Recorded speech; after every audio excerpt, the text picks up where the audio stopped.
നമസ്കാരം, മലയാളി വാർത്തയിലേക്ക് സ്വാഗതം.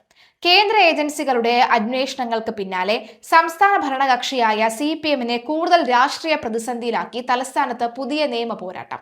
സെക്രട്ടേറിയറ്റ് മാർച്ചിൽ പോലീസുകാർക്ക് നേരെ മാരകമായ രീതിയിൽ ബ്ലേഡ് പ്രയോഗം നടത്തിയെന്ന കേസിൽ SFI തിരുവനന്തപുരം ജില്ലാ സെക്രട്ടറി MA നന്ദനെ പോലീസ് നാടകീയമായി അറസ്റ്റ് ചെയ്തു. CPM തിരുവനന്തപുരം ജില്ലാ കമ്മിറ്റി ഓഫീസിൽ, അതായത് മേട്ടുകടയിൽ നിന്ന് പുറത്തേക്ക് വന്ന നന്ദനെ വൻ പോലീസ് സന്നാഹം വളഞ്ഞുവെച്ച കസ്റ്റഡിയിൽ എടുക്കുകയായിരുന്നു. പാർട്ടി കോട്ടയ്ക്ക് തൊട്ടു മുന്നിൽ വെച്ചുണ്ടായ ഈ മിന്നൽ അറസ്റ്റ് ജനാധിപത്യ മുന്നണിക്കും CPM-നും വലിയ രാഷ്ട്രീയ ആഘാതമായി മാറിയിരിക്കുകയാണ്. സംസ്ഥാന നേതാക്കളായ president M Sivaprasad, secretary PS Sanjeeva എന്നിവരടക്കം കണ്ടാൽ അറിയാവുന്ന 100ഓളം SFI പ്രവർത്തകർക്കെതിരെയാണ് പോലീസ് നിലവിൽ വധശ്രമത്തിന് കേസെടുത്തിരിക്കുന്നത്.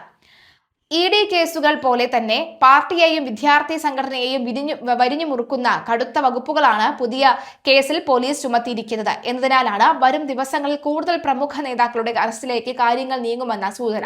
IHRD ഫീസ് വർധനയ്ക്കെതിരെ കഴിഞ്ഞ ജൂലൈ 24-ന് SFI സംഘടിപ്പിച്ച സെക്രട്ടേറിയറ്റ് മാർച്ചാണ് വൻ സംഘർഷത്തിലും ഒടുവിൽ ചരിത്രത്തിൽ ആദ്യമായി ബ്ലേഡ് ആക്രമണമെന്ന ഗുരുതര ആരോപണത്തിലും കലാശിച്ചത്.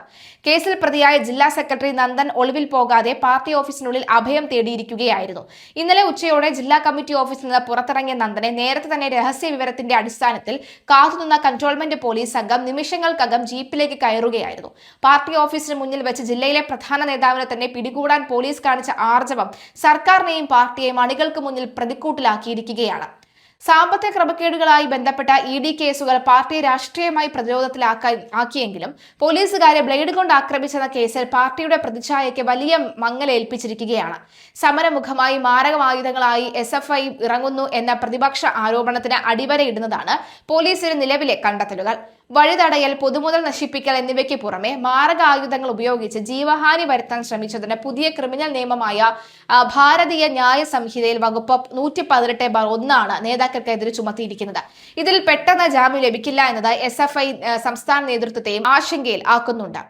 മാത്രവുമല്ല, ഇത് പോലീസിന്റെ തന്ത്രമാണ് എന്നും വ്യക്തമാകുന്നു. എന്തായാലും SFI ഇത്തവണ SFI പൂട്ടിയിരിക്കുന്നത് കടുംപൂട്ട് തന്നെയാണെന്ന കാര്യത്തിൽ സംശയം.